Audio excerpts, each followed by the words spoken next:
Web Ustası YouTube kanalından selamlar. Bugün yüklediğiniz videolardan daha iyi verimler alabilmeniz için, aramalarda en üstlere çıkabilmeniz için, önerilen videolar arasında olabilmeniz için ve insanların ana sayfalarına düşebilmeniz için kaç teknik göstereceğim. Daha önce bununla ilgili bir video yapmıştık. Ancak sizlere daha ileri seviye bir yöntemi anlatıyor olacağım. Elimizin altındaki bir yöntem. Dikkatle takip edin. Bu videoyu izledikten sonra artık videolarım bulunmuyor diye bir bahaneniz kalmayacak arkadaşlar. Ayrıca açıklama kısmındaki Telegram grubunda bu konuyla ilgili tüm sorularınızı bekliyorum. Cevaplıyor olacağız arkadaşlar. Şimdi hazırsanız videomuza geçelim.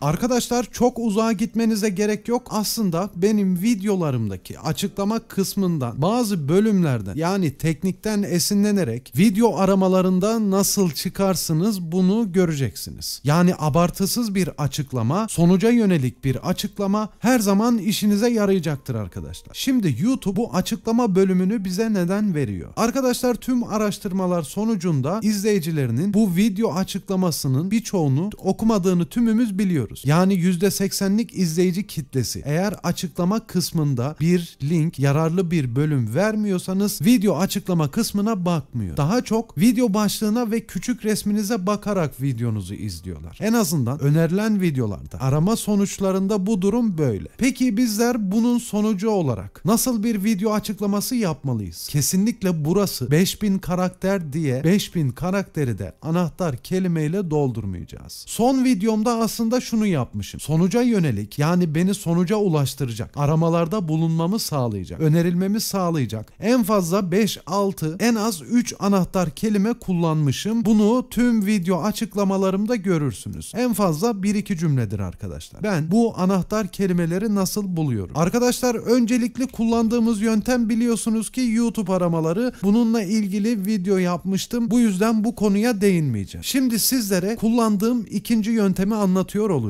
Arkadaşlar aslında biz elimizin altında bulunan bir cevher sayesinde doğru anahtar kelimeleri seçip videolarımızda YouTube aramalar metriğini yükseltebiliriz. Bunun için ekstra uygulamalar kullanmanıza dahi gerek yok. Bir vidIQ uygulaması ve Google anahtar kelime planlayıcı işinize yarayacaktır. Peki bu anahtar kelime planlayıcısını nasıl bulacağız? Arkadaşlar sıfırdan başlayan arkadaşlar için adım adım anlatıyorum. Dikkatle takip edin. Artık videolarınızda binlerce, milyonlarca izlenmek hayal değil. Şimdi Google'a Google Ads anahtar kelime planlayıcı yazıyor. Bakınız Google hemen karşıma anahtar kelime planlayıcıyı çıkardı. Tabii daha öncesinde Google Ads'e bir kayıt işleminiz gerekiyor arkadaşlar. Merak etmeyin bu çok basit. İçerik üretici tüm arkadaşlar bir Google Ads hesabı açmayı biliyordur. Bununla videoyu ve sizleri meşgul etmek istemiyor. Basit bir şekilde YouTube kanalınızı kullanarak Google Ads'e kayıt olduktan sonra bu aramayı yaptığınızda karşınıza ilk sonuç olarak anahtar kelime planlayıcı çıkacak. Buna bir kez tıklıyoruz arkadaşlar. Hemen başlayın diyoruz. Ardından Getting Started diye bir sayfa çıkıyor arkadaşlar. Burada Google sizin Ads sayfanızı hazırlıyor olacak. Burası benim yıllardır kullandığım Google Ads hesabım arkadaşlar. Şimdi hemen buradan Google Ads logosuna tıklıyorum. Normalde daha kolay bir erişim yöntemi var ancak sıfırdan başlayan arkadaşlar için adım adım tarif ediyorum. Arkadaşlar burada bir yan menü var. Buradan anahtar kelimeler ve içerikler bölümüne tıklamayın. Aradığımız burada değil. Hemen ne yapıyorum? Araçlar bölümüne geliyorum. Bir kez tıkladım arkadaşlar. Dostlar araçlar bölümünde planlamanın en başında anahtar kelime planlayıcı diye bir bölüm var. Buna tıkladığınızda zaten otomatik olarak açılıyor ama karşınıza bu şekilde bir sayfa çıkıyor olacak. Sol kısımda yeni anahtar kelimeler keşfedin. Sağ kısımda arama hacmi ve tahminleri alın yazıyor. Buradan benim işime yarayacak olan sol kısımdaki arkadaşlar yani benim videolarımda hemen burada video açıklamalarında kullandığım anahtar kelimeler Google Ads anahtar kelime planlayıcının eseridir dostlar. Hemen buradan yeni anahtar kelimeler keşfedin diyor. Karşınıza birkaç seçenek çıkacak. Korkmayın karışık görülebilir ama aslında yapacağımız çok basit. Şimdi web sitesi kullanıcıları için yani bir web sitesi olanlar için buradan örnek bir web sitesini girip orada kullanılan anahtar kelimeleri bulmak bir yöntem. yöntem. Ancak biz bir YouTube videosuna anahtar kelimeler bulacağız. Dolayısıyla burayla işimiz yok. Sol kısımdaki anahtar kelimelerle başlama bölümüne geliyor. Arkadaşlar konumuz ne olabilir? Örneğin konumuz internetten para kazanma diyelim. Ve hemen alt kısımdan sonuçları görün diyelim. Arkadaşlar gördüğünüz üzere burada anahtar kelimelerimiz oluştu bile. Peki buradaki verileri nasıl okuyacağız arkadaşlar? Dostlar öncelikle buradaki fiyat miktarlarını geçin. Burayla işimiz yok. Biz burada rekabeti düşük olmayan anahtar kelimeleri kullanacağız. Ve burada gördüğünüz üzere bir de yıldan yıla değişim diye bölüm var. Ayrıca ortalama aylık arama sayısı da işimize yarar. Yani hemen buradaki rekabet ortalama aylık arama sayısı bizim işimizi görecek. Bakıyorum internetten para kazanma aramasının aylık arama sayısı 10.000 ile 100.000 arasıymış. Ayrıca online para kazanma diye bir arama da var. Bu da 1000 ile 10.000 arasıymış arkadaşlar. Dolayısıyla benim buradaki hedef anahtar kelimem ne? İnternetten para kazanma. Hemen buna bir kez tıkladığımızda kopyala diyoruz arkadaşlar. Video açıklama kısmına geliyoruz. Şöyle bir cümleyle karıştırmamız gerekiyor. Örneğin bu videoda internetten para kazanma hakkında evden para kazanma yöntemlerini anlatıyorum. Aslında burası bize yeterli arkadaşlar. YouTube'da video açıklamalarında çok fazla anahtar kelime kullanmak çok fazla bulunacağınız anlamına gelmiyor. Biz burada hedef odaklı olmalıyız. Hangi aramalarda bulunmak istiyoruz? İnternetten para kazanma ya da evde para kazanmayla ilgili bir içerik üretiyorsanız internetten para kazanma, evden para kazanma. Eğer videonuzda evden para kazanmayla ilgili bir konunuz yoksa kesinlikle bu anahtar kelimeyi kullanmıyorsunuz. Yani videonuzda olmayan içeriği video açıklamasında da kullanmıyorsunuz arkadaşlar. Bu hem izleyicileri kandırmaya yönelik bir hareket olur hem de YouTube bunu fark ettiğinde ağır yaptırımları olur. Ben genellikle anahtar kelimeleri bu şekilde kullanıyorum arkadaşlar. Hemen arama sonuçlarımıza tekrar gelelim. Başka neler yapabiliriz görelim. Gördüğünüz üzere dostlar burada